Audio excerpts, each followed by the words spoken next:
For today's headlines, let's go over to the CBN News Desk. Gordon, President Obama has invited members of Congress to the White House to talk about finding a solution to the fiscal cliff. If the two sides can't reach an agreement, everyone who pays income taxes will see those taxes go up starting next week, and automatic spending cuts will go into effect too. Since his re-election, President Obama claims he has a mandate to raise taxes on high-income Americans. Republicans are divided on that issue, and it's raising some questions about their future as a party. David Brody has that story from Washington. Presidents use election victories to claim mandates, and Barack Obama is no different. He's taking advantage of polls that show Americans support raising taxes on wealthy Americans. It has left conservatives divided and bickering. So are you saying then, for PR purposes, that they should give in to Obama on the tax rate? Not exactly. Well, yeah, I guess I am. But I think you should capitulate to Obama, who's... We don't have a revenue problem, Ann. We lost the election, Sean. We won the election in the House, Ann. The tax fight, combined with this fiscal cliff debate, has uncovered a GOP divide. On one side, diehard conservatives, and on the other, those willing to deal. The first casualty appears to be the legendary anti-tax pledge. I'm not obligated on the pledge. On the Brody File program, Senator Rand Paul made his voice and choice clear. I can't go against everything I believe, everything the Republican Party stands for, and against good common sense and raise tax rates. But the split over taxes is just one part of a larger question for the GOP: how to win over a changing electorate without losing the essence of the Republican Party. If you're running things up there on Capitol Hill, what's the way forward for the Republican Party, Senator? Well, we have to believe in something. If we don't believe in something, if we're not the party of limited government, the Constitution, and lower taxes, then really I say disband. I mean, really, if you want to be a party, you want to believe in something, let's do, but let's don't be Democrats light or President Obama light. On immigration, some GOP moderates and even some hardcore conservatives want to give illegal immigrants a pathway to citizenship. That could be seen as pandering, however, to a voting bloc that lined up behind Democrats in 2012. Rick Santorum, who may run again for president, told CBN News that the GOP must be authentic. Hopefully, the conservative movement will understand that, well, look, like any group, we're not going to get every vote, but we're not going to get any votes unless we understand, unless they understand that you care about what they think and the issues that they're concerned about. Could one of those 2016 issues be gay marriage? More states are approving it, a majority of young voters support it, and the Supreme Court is even getting into the debate.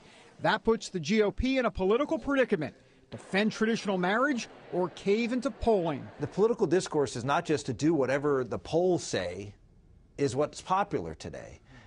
We have a responsibility, and I think it was Edmund Burke who said it, that people in public life owe the people who they serve their best judgment, and to go out and make the case as to why this is the right course.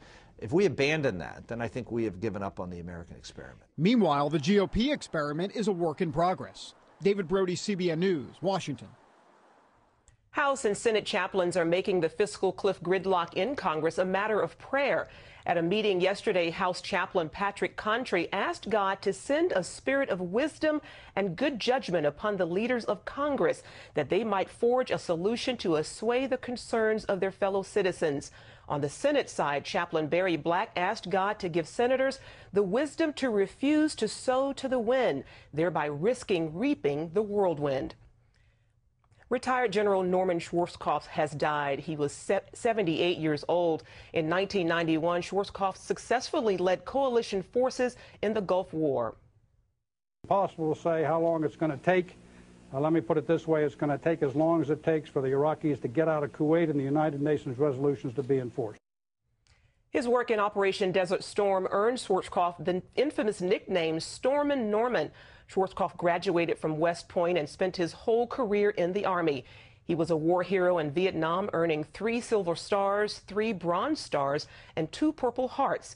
And after his work in the Gulf, President George H.W. Bush presented him with the Medal of Freedom for his service to his country.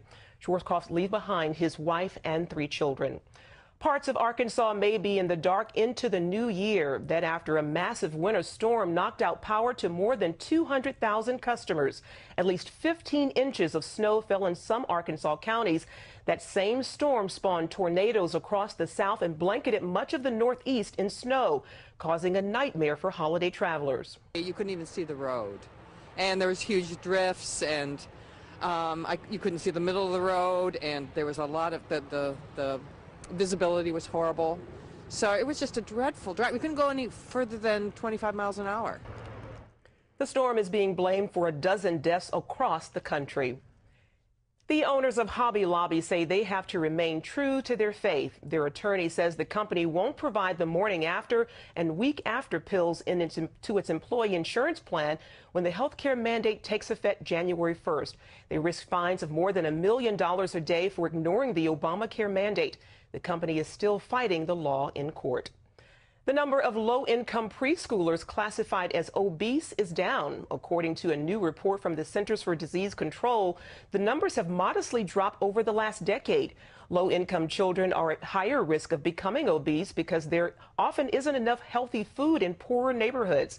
Experts say two possible contributors to the lower number are an increase in breastfeeding and more awareness of the importance of physical activity. The Urbana Student Missions Conference is underway in St. Louis.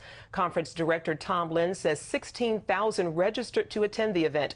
They'll learn about opportunities for missionary work around the world. Lynn says that can involve preaching the gospel in a foreign country or ministering to the poor closer to home.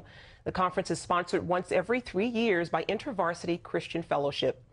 CBN helped spread Christmas cheer to families in need this holiday season. More than 8,000 families in Hampton Roads, Virginia, were able to celebrate Christmas thanks to the annual Christmas Depot. It's sponsored by the Salvation Army and Toys for Tots. Volunteers from Operation Blessing and Toys for Tots helped parents find their children's gifts, stocked shelves, and served an average of 650 families daily during the week-long event. An estimated 20,000 children received brand new toys and gifts. You can find out more about Operation Blessing by going to their website at ob.org.